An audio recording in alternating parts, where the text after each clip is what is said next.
नालो Sindh United party के सदर सैयद ज़ैन शाह पीपी के कैनालन खिलाफ एहतजाज वारे सर के रद्द करे छड़ियो।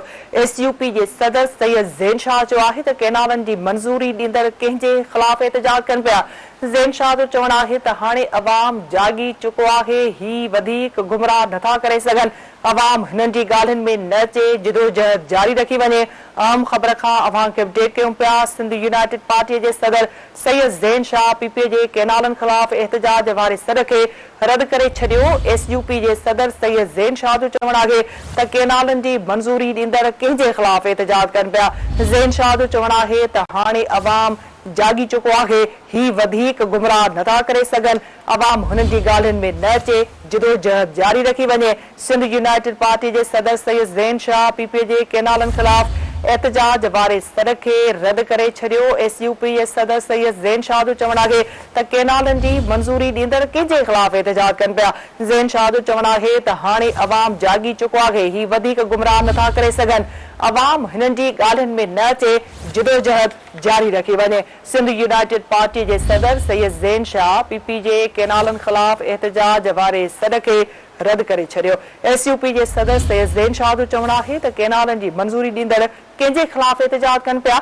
ज़ैन शाह जो चवणु आहे त हाणे अवाम जागी चुको आहे, ही वधीक गुमराह नथा करे सघनि। अवाम हिननि जी ॻाल्हियुनि में न अचे, जिदोजहद जारी रखी वञे। इन हवाले से ज़ैन शाह जो वधीक छा चवणु हो, अचो तव्हां खे ॾेखारियो। सिंध जे हिन ताक़तवर आवाज़ जेको पोयनि 8 महीननि में उभरी सिंध जे कुंड कुर्स ताईं पहुची चुको आहे, जंहिंमें सिंधु दरिया के बचाइण जूं सभु तहरीकूं इनफरादी, सियासी ऐं सिविल सोसाइटी, नौजवाननि, वकीलनि, भेणुनि, औरतुनि, मर्दनि जंहिं ताक़तवर अंदाज़ सां तहरीक के ताक़तवर करे ऐं सिंध जे रोडनि ते अची विया आहिनि, उन्हनि खे मुबारकबाद ॾींदे, उन्हनि खे साराईंदे या गुज़ारिश था कयूं त पंहिंजे हिन तहरीक खे अञा ताक़तवर करियो त जीअं नतीजा खेसि थिए। इन विच में 8 जुलाई 2024 ते हिन सिंध दुश्मन मनसूबे या 6 कैनालनि ठाहिण जो जेको अप्रूवल मुल्क के सदर ॾिनो ऐं उन खां पोइ मुस्तक़िल मिज़ाजी सां सिंध हुकूमत ऐं उन सां लाॻापियल सभु माण्हू कूड़ ॻाल्हाईंदा रहिया ऐं अॼु ताईं बि उन ते हलंदा पिया अचनि। सिंध असेंबलीअ मां हिकिड़ी जाली रेज़ोल्यूशन जारी कयूं, सिंध जे माण्हुनि 14 तारीख़ ते उनखे रद्द करे छॾियो त बाबा इहे बयान सिफ़ारिशूं ऐं न हलंदियूं, तव्हां हुकूमत में आहियो, जीअं तव्हां अप्रूवल ॾिनो आहे तीअं अप्रूवल वापसि वठो। यकीनन तव्हांखे आगाह करिणो आहे त हिननि सॼी सिंध में जलसनि जो ॿियो ऐं कया आहिनि, पर कहिड़े सुवाल इहो आहे त जॾहिं तव्हां मंज़ूर कयो आहे, तव्हां हुकूमत में आहियो त वापसि वठो। कंहिंजे ख़िलाफ़ तव्हां एहतिजाज करियो, जुलूस कंहिंजे लाइ, पंहिंजे ख़िलाफ़ या पंहिंजे सदर जे ख़िलाफ़।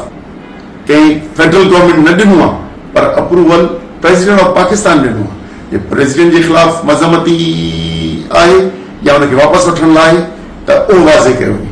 उन करे असीं दोस्तनि खे था चऊं त इन गुमराह कुन प्रोपेगेंडा, गुमराह कुन इहे प्रोग्राम जेके सिंध जे माण्हुनि खे वरी हिकिड़ो नओं धोखो था ॾियणु चाहिनि त शायदि इहे हुकुमरान जमायत बि इन इतिहाद में इन्हनि कैनालनि जे ख़िलाफ़ आहे। पर तव्हांखे ॿुधाए छॾियूं, इहे जेके बि गॾिजाणियूं रिथियूं वयूं आहिनि, इहे सिंध जे माण्हुनि खे वरी हिकिड़ो धोखो ॾियण लाइ आहे त जीअं सिंध जे माण्हुनि जी इहा जिदोजहद थधी थिए, थधी थिए त हीअ अॻिते न वधे ऐं हीअ ॻाल्हियुनि में जेको अप्रूवल आहे वापसि बि न वठनि ऐं इन्हनि स्कीमुनि ते अमल दरामद थी वञे, 6 स्कीमुनि ते। उन करे चोलिस्तान जी स्कीम हुजे, ग्रेटर थल कैनाल जी स्कीम हुजे या जलालपुर कैनाल हुजे, इहे सभु नाजाइज़ नमूने सां पंजाब में ठहण जो सबबु पाकिस्तान पीपुल्स पार्टी आहे। उन करे अचो त ताक़तवर नमूने सां मुल्क जे हुकुमराननि और फेडरल गवर्नमेंट हुजे या प्रोविंशियल गवर्नमेंट हुजे, जेके इनखे अमल दरामद करण में कमु करे रहिया आहिनि, उन्हनि जे ख़िलाफ़ ताक़तवर आवाज़ सिंध जो ऐं जिदोजहद जे ज़रिए ताक़तवर अहिड़ो आवाज़ पैदा करियूं जो सॼी सिंध उथी ऐं लखनि जी तइदाद में जीअं माज़ीअ में कयो आहे, त इंशाअल्लाह अप्रैल जे महीने में बि